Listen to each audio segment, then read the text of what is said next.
குட்டீஸ் நான் ஹாய் குட்டீஸ், நான் தாங்க அக்கா ஜிவி. இன்னைக்கு வழக்கம் போல அக்கா ஒரு இன்ட்ரெஸ்டிங்கான ஸ்டோரியோட வந்திருக்கேன். கதை கேட்க ரெடியா? ஒரு காட்டுல ஒரு ராஜா இருந்தாராம். அந்த ராஜாவுக்கு ரொம்ப நம்பிக்கைக்குரிய ஒரு புலி தளபதியும் இருந்தாராம். புலி தளபதி ராஜா சொல்ற எல்லாத்தையும் உன்னிப்பா கவனிச்சு சிறப்பா செஞ்சு முடிப்பாராம். இதனாலேயே புலியாருக்கு நிறைய பேரும் புகழும் சேர்ந்துச்சான், நிறைய பாராட்டுகளும் வந்துச்சான். இதெல்லாம் பார்த்துட்டு நிறையாருக்கு ரொம்ப கோபம் வந்துருச்சான். இன்னும் இந்த ராஜா எப்ப பார்த்தாலும் புலியே பாராட்டுறாரு அப்படின்னு கோபப்பட்டு போய் சிங்கத்துக்கிட்ட சண்டை போட ஆரம்பிச்சாராம். என்ன அரசே, எப்ப பார்த்தாலும் அந்த புலியாரையே நீங்க ஏத்தி ஏத்தி ரொம்ப பாராட்டுறீங்க அப்படின்னு சொல்லி சண்டை போட்டுச்சான்.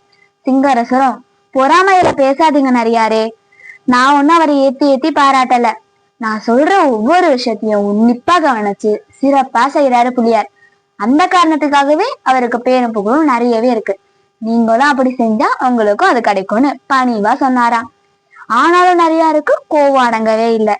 இன்னும் கத்தி பேசினாராம். அதெல்லாம் எப்படி, அதெல்லாம் முடியாதுன்னு ரொம்ப சண்டை போட்டாரு. ராஜாவுக்கும் கோவம் வந்துருச்சு. முதல்ல இந்த அரண்மனை விட்டு வெளியில போங்க, உங்களுக்கு இனிமே வேலையே இல்லைன்னு சொல்லி வேலையை விட்டு தூக்கிட்டாரு. நிறையாருக்கும் அவமானம் தாங்கவே முடியல. இந்த காரணத்துக்காகவே ராஜாவை விட பழி வாங்கணும் அப்படின்னு நேரத்துக்காக காத்துக்கிட்டு இருந்ததான். இதுக்கு ஏத்தார் போலயே ராஜாவுக்கு உடம்பு சரியில்லாம போயிடுச்சு. நாட்டுல இருக்க எல்லாரும் ராஜாவுக்கு உடம்பு சரியில்லாம போச்சு, அடுத்து என்ன ஆகும், ராஜா இறந்து போயிட்டாருன்னு என்ன பண்றது, அடுத்து யாரு ராஜா அப்படின்னு ஏகப்பட்ட குழப்பத்தோடு இருந்தாங்களாம். அந்த சமயம் பார்த்து நரியார் புலிய பார்த்து புலியார்கிட்ட பேச ஆரம்பிச்சாரு. புலியாரே, ராஜாவுக்கு ரொம்ப உடம்பு முடியலன்னு நரியார் சொன்னாரு. புலியும், ஆமா நரியாரே, ராஜா ரொம்ப நல்லவர், என்ன ஆச்சுன்னு தெரியலையே அப்படின்னு சொல்லவும் நரியாரோ, இதுதான் சரியான சமயம்னு நினைக்கிறேன் அப்படின்னு சொன்னாரு. புலியும், என்ன சரியான சமயம், எனக்கு ஒண்ணும் புரியலையே அப்படின்னு சொல்லவும், என்ன புலியாரே நீங்க, உங்களுக்கு சுத்தமா புரியலையா, நீங்க இதுதான் ராஜாவாக்கு சரியான நேரம் அப்படின்னு சொல்லுச்சு.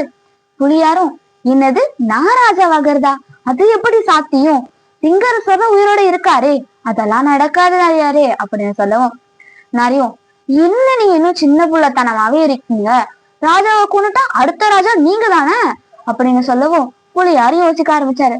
அதுவும் சரிதால, நான் எப்படி அதை பண்ண முடியும் அப்படின்னு கேட்கவும் நரியாரும், அதுக்கு ஒரு ஐடியா இல்லாமலா வந்திருப்பேன், ராஜாவுக்கு கொடுக்க மறந்துல நீங்க விஷத்தை கலந்து கொடுத்துருங்க, ராஜாவும் அதை குடிப்பாரு, அப்புறம் இறந்துருவாரு.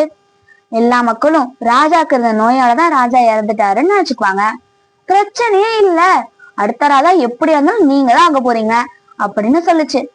புலியாரும் அப்பதான் சரின்னு சொல்லி அந்த மருந்தை வாங்கிட்டு போயிட்டு சிங்கரசர் கிட்ட கொடுத்தாரு. சிங்கரசர் அதை குடிச்சாரு, இறந்தும் போயிட்டாரு. காட்டுல இருக்க மொத்த விலங்குகளும் துக்கத்துல இருந்தாங்க, ரொம்ப வேதனைப்பட்டாங்க. எல்லா மிருகங்களும் அரண்மனைக்கு வந்து ரொம்ப அழுதுட்டு இருந்தாங்க.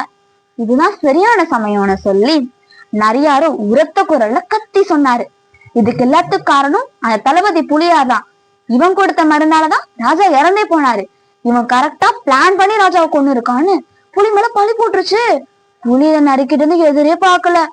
எல்லா மிருகங்களும் இதுதான் சரி, நரி சொல்றது கரெக்டா தான் இருக்கு, இவன் தான் தளபதின்றதுனால ராஜாவை கொண்டுட்டா இவன் தானே அடுத்த ராஜா, இவன் செஞ்சாலும் செஞ்சிருப்பான் அப்படின்னு சொல்லி எல்லாரும் புலிய பயங்கரமா அடிக்க ஆரம்பிச்சிட்டாங்க. புலியோ எவ்வளவோ கத்துச்சு கதறுச்சு, நான் அப்படி பண்ணல, அவன் கொடுத்த மருந்ததான் நான் போய் கொடுத்தேன், ராஜா கிட்ட கூட போய் கேளுங்க அப்படின்னு சொல்லிச்சு. எல்லா மிருகங்களுக்கும் இன்னும் கோவம் வந்துருச்சு. ராஜா இறந்துட்டாருன்ற காரணத்தினால அவர்கிட்ட கேளுங்கன்னு சொல்றியா அப்படின்னு சொல்லி ரொம்ப கத்தி கோவப்பட்டு அடிக்க ஆரம்பிச்சிச்சு. அதே மாதிரி இந்த கரடியாரும் சொன்னாரு, என்னது ராஜாவுகிட்ட கேட்கணுமா, ராஜா இறந்துட்டாருன்ற காரணத்துக்காகவே சொல்றல்ல, நம்ம காட்டோடைய ரூல்ஸ் என்ன, இறந்தவங்கள சாட்சிக்கு கூப்பிடக்கூடாது, ஆனா அதையே நீ மீட்டு இருக்கல அப்படின்னு சொல்லி ரொம்ப கத்தி இன்னும் அடிக்க ஆரம்பிச்சிச்சு. திடீர்னு ராஜா எழுந்திரிச்சு உட்காந்து நிறுத்துக்கடா அப்படின்னு கத்துச்சு. எல்லா மிருகங்களும் அதிர்ச்சியில ஆழ்ந்துட்டாங்க. என்னடா இது, ராஜா எழுந்திரிச்சு உட்காந்துருக்காரு, ராஜா தான் இறந்துட்டாரு அப்படின்னு சொல்லி ரொம்ப பயத்திலேயே இருந்தாங்க. அப்புறம் தான் ராஜா நடந்த எல்லாத்தையும் விளக்கி சொன்னாரு. புலியார் சொல்றது சரிதான், நரியார் தான் நான் கொல்ல பார்த்தாருன்னு ராஜா நடந்த எல்லா விஷயத்தையும் விளக்கி சொன்னாரு. புலியார் எனக்கு மருந்து எடுத்துட்டு வந்தது கொடுத்தது என்னமோ உண்மைதான், ஆனா கொடுத்த உடனே நரியாரும் அவரும் பேசிக்கிட்டு எல்லாத்தையும் சொல்லிட்டாரு. என்கிட்ட சொன்ன உடனே நான் தான் ஒரு ஐடியா பண்ணேன், எப்படியாவது இந்த நரியாருடைய நயவஞ்சகத்தை எல்லாருக்கும் தெரியப்படுத்தணும்ன்ற காரணத்துக்காகவே நான் இந்த நாடகத்தை போட்டேன். நான் புலிக்கிட்ட சொன்னேன், இந்த மருந்து நீ கிட்ட கொடு, நானும் குடிக்கிற மாதிரி குடிச்சிடுறேன், இறந்து போன மாதிரி நடிக்கிறேன். அதுக்கப்புறம் திடீர்னு எழுந்திருச்சு எல்லாருக்கிட்டையும் நரியாருடைய நயவஞ்சகத்தை பத்தி சொல்லிடுறேன், எல்லாரும் நம்பிடுவாங்கல்ல. அப்போ நரியோடைய தந்தை எல்லாருக்கும் தெரிஞ்சிரும் அப்படின்னு நான் சொன்னேன். அந்த நரினாலதான் இப்ப நான் இறந்த தருவாயில இருப்பேன். நல்ல வேலை, புலி என்கிட்ட எல்லா விஷயத்தையும் சொல்லிட்டாருன்னு சொல்லி ராஜா எல்லாத்தையும் விளக்கி சொன்னாரு. எல்லா மிருகம் சிங்காரிசி சொன்னதை கேட்ட பிறகு நரிமலும் ரொம்ப கோவப்பட்டு நரிய அடிச்சு, முதல்ல இந்த காட்டை விட்டு வெளியில போ, இன்னைக்கு சிங்கரசர் நாளைக்கு நாங்களான்னு சொல்லி நிறைய காட்டை வெட்டி வெளியில துரத்திருச்சு. இதுல இருந்து உங்களுக்கு என்ன புரியுது? நம்ம யாருக்கும் என்னைக்கும் துரோகம் பண்ணவே கூடாது. அதுலயும் முக்கியமா நம்பிக்கை துரோகம் பண்ணவே கூடாது. நம்ம ஒருத்தவங்க நம்பிக்கை துரோகம் பண்ணா அதுக்கான பனிஷ்மெண்ட் கட்டாம நமக்கு கிடைக்கும். ஓகே கட்டீஸ், இதே போல ஒரு மாரல் ஸ்டோரியோட நான் உங்களை நெக்ஸ்ட் டைம் மீட் பண்றேன். பாய்.